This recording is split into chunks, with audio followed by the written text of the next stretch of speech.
Wabarakatuh. Selamat siang, Pak. Waalaikumsalam, siang. Perkenalkan, saya Mutiara dari mahasiswa Undip Siliwangi. Ingin mewawancarai Bapak sebagai studi kasus mata kuliah kurikulum pendidikan. Ya, silakan. Jika berkenan, bisakah Bapak memperkenalkan diri Bapak supaya kita bisa saling mengenal satu sama lain? Ya, nama saya Muhammad Taufik Fatur Rahman MPD, tempat kerja di STM Tanjung Jaya, Kecamatan Ciamplas, Kabupaten Bandung Barat, mengajar di kelas 5. Cukup. Baik, langsung ke pertanyaannya, Pak. Ya, Menurut Bapak, bagaimana tanggapan Bapak mengenai perubahan kurikulum yang sampai saat ini terjadi di Indonesia? tanggapan saya mengenai perubahan kurikulum dari awal kemerdekaan bangsa Indonesia, kalau tidak salah itu kurikulum pertama itu tahun 47, kurikulum 47, dan terakhir kemarin adalah kurikulum 2013, dan mungkin yang belum dilaksanakan ke depan adalah kurikulum prototipe dan sebagainya. Dari perubahan-perubahan kurikulum tersebut, menurut tanggapan saya adalah tujuan adanya perubahan adalah disesuaikan berdasarkan kebutuhan, ya. Kebutuhan terkait perkembangan zaman. Apabila kurikulum sudah dirasa tidak bisa menyesuaikan zaman, maka segera dilakukan perubahan. Namun terlepas dari itu juga, perubahan kurikulum itu sebenarnya tidak lepas dari politik, kemudian tidak lepas juga dari budaya, ekonomi juga terkait, termasuk dari tidak lepas dari perkembangan ilmu pengetahuan dan teknologi. Menurut saya, perubahan-perubahan yang terjadi itu bukan perubahan, akan tetapi penyempurnaan yang dilakukan dari kurikulum sebelumnya. Penyempurnaan, lebihnya bukan perubahan tapi penyempurnaan. Demikian. Mungkin ini pertanyaan terakhir ya, Pak. Ya. Menurut pendapat Bapak, bagaimana implementasi pembelajaran tentang Merdeka Belajar? Implementasi pembelajaran Merdeka Belajar, ya. Implementasi Merdeka Belajar di sekolah pada pembelajaran yang terlibat adalah guru dan siswa itu, ya. Bagi guru, Merdeka Belajar bagi guru itu adalah keleluasaan guru mengekspresikan kreativitas, inovasi dalam hal menyelenggarakan pembelajaran. Tentunya pembelajaran yang dirancang oleh guru berprinsip Merdeka Belajar itu harus bertujuan membentuk profil pelajar Pancasila. Intinya, pembelajaran yang dilaksanakan oleh guru yang tadi diberi keleluasaan untuk menyelenggarakan pembelajaran secara kreatif dan inovatif, tapi ujung-ujungnya atau muaranya harus bisa membentuk profil pelajar Pancasila. Kemudian Merdeka Belajar bagi implementasinya bagi peserta didik. Nah, prinsip Merdeka Belajar bagi peserta didik adalah di mana pembelajaran itu harus memberikan kebebasan, keleluasaan kepada peserta didik untuk mengembangkan diri, untuk membentuk kemandirian, untuk menentukan cara belajar yang dirasa tepat menurut peserta didik itu sendiri. Jadi guru tidak boleh memaksakan pembelajaran yang tidak sesuai dengan diri peserta didik, begitu ya. Nah, sekarang kan ada pembelajaran yang memfasilitasi perbedaan-perbedaan di kelas misalkan ya. Si A berunggul di dalam numerikal, si B unggul di dalam menggambar dan sebagainya, itu guru harus bisa memfasilitasi itu. Jadi benar-benar gitu ya, peserta didik merasakan kebermanfaatan dari pembelajaran itu. Mungkin itu. Baik, terima kasih atas waktunya Pak. Mohon maaf jika saya mengganggu. Semoga segala urusan Bapak dilancarkan. Amin. Wassalamualaikum warahmatullahi wabarakatuh. Waalaikumsalam. Bismillahirrahmanirrahim. Assalamualaikum warahmatullahi wabarakatuh. Selamat malam Pak. Waalaikumsalam warahmatullahi wabarakatuh. Selamat malam juga.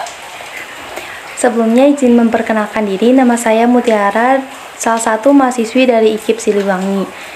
Ingin mewawancarai Bapak sebagai salah satu studi kasus mata kuliah kurikulum pendidikan. Jika berkenan, bolehkah Bapak memperkenalkan diri Bapak supaya kita bisa mengenal satu sama lain? Nama saya Yudi Fadil. Saya di salah satu sekolah untuk pendidikannya tingkat SMP. Tepatnya di SMP PGRI Cililin dan SMP Darul Malang. Baik. Langsung masuk ke pertanyaan pertama ya Pak. Boleh. Bagaimana tanggapan Bapak mengenai perubahan kurikulum yang sampai saat ini terjadi di Indonesia? Sebenarnya kurikulum ini mengalami banyak perubahan ya, sama di Indonesia ini, mulai dari kurikulum 2006 sampai kurikulum sekarang COVID-19. Dalam perubahannya itu memiliki kelebihan dan kekurangannya. Ya, kelebihannya kita dapat mengevaluasi dari apa yang sudah terjadi. Kekurangannya mungkin dari segi kesiapan, dari segi gurunya maupun peserta didiknya.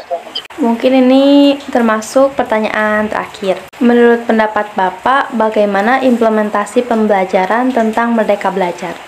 Implementasi Merdeka Belajar.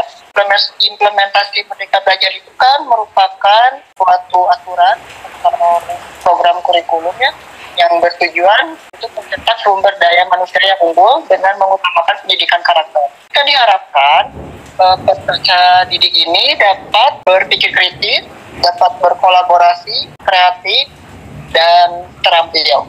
Bagus untuk tujuannya diharapkan peserta didik dapat berpikir kritis, kemudian kreatif, dan kolaboratif, dapat bekerja sama. Dan lagi, Merdeka Belajar ini mengutamakan pendidikan karakter.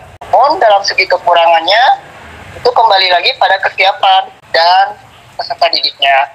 Kan kadang guru itu harus ditingkatkan lagi dalam segi kreatifnya, dan untuk peserta didiknya dalam berpikir kritis dan kolaboratifnya itu pun harus ditingkatkan. Kadang banyak juga ya, walaupun sudah dipaksakan, tetapi murid itu tetap tidak bisa untuk berpikir kritis ataupun berkolaborasi, bekerja sama. Mungkin seperti itu. Mungkin hanya itu saja yang bisa saya berikan pertanyaan kepada Bapak. Terima kasih atas waktunya. Semoga segala urusan Bapak dilancarkan. Amin. Amin.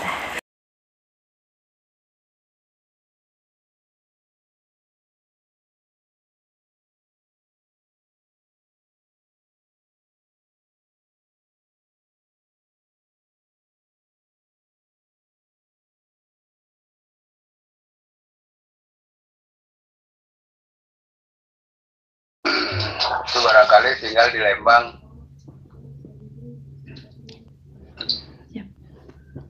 Langsung ke wawancara berarti. Ya, baik. Oke. Pertanyaan pertama, bagaimana tanggapan Bapak mengenai perubahan kurikulum yang sampai saat ini terjadi di Indonesia?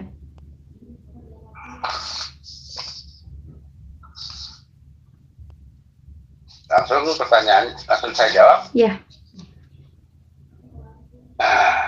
Baik, ke kurikulum pendidikan selama ini ya, dari tahun yang kurikulum 94 sampai kurikulum 13 gitu ya. Dan sekarang ada lagi tambahan kurikulum baru gitu. Tapi yang baik gitu ya menurut Bapak itu adalah kurikulum 2006, itu namanya KTSP. Jadi kurikulum 13 itu yang kemarin ini ya, sebelum ada kurikulum yang merdeka ini. Kurikulum 13 itu tulisannya kurikulum 13 tapi pembaharuannya kembali ke kurikulum 2006 sebetulnya, KTSP. Karena memang KTSP yang kelihatannya lebih praktis, lebih mudah gitu dicerna oleh orang umum gitu, daripada yang lain. Apalagi kurikulum 13 itu terlalu mana-mana itu barangkali ya. Ya, baik Pak. Mungkin ini pertanyaan terakhir Pak. Menurut pendapat Bapak, bagaimana implementasi pembelajaran tentang Merdeka Belajar? Kalau Merdeka Belajar itu persisnya belum tahu ya, karena ini kan kurikulum baru, cuman baru baca-baca gitu. Jadi sebelumnya sudah ada sebetulnya nih kurikulum, sudah digunakan di beberapa sekolah-sekolah negeri. Sebutnya dulu sebelumnya itu kurikulum prototipe gitu. Ya, sejak menteri yang baru, menteri ini sekarang menjabat, sudah dijalankan oleh sekolah-sekolah negeri yang disebutnya kurikulum prototipe.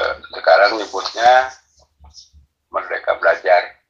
Bagus sih ya, cuman ya kalau penerapannya, aplikasinya belum tahu persis kan, masih baru gitu.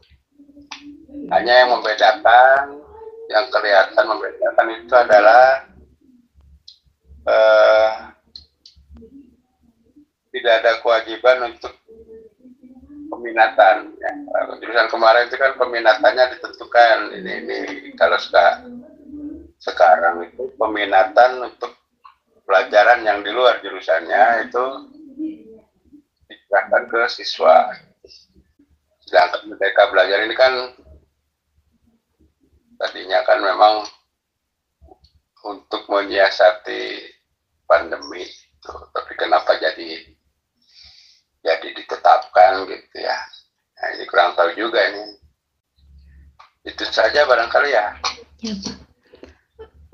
Mungkin hanya itu saja wawancara hari ini. Terima kasih untuk Bapak telah memberikan waktu luangnya untuk saya. Semoga segala urusan Bapak dilancarkan. Amin. Amin. Terima kasih Pak. Wassalamualaikum warahmatullahi wabarakatuh. Waalaikumsalam warahmatullahi wabarakatuh.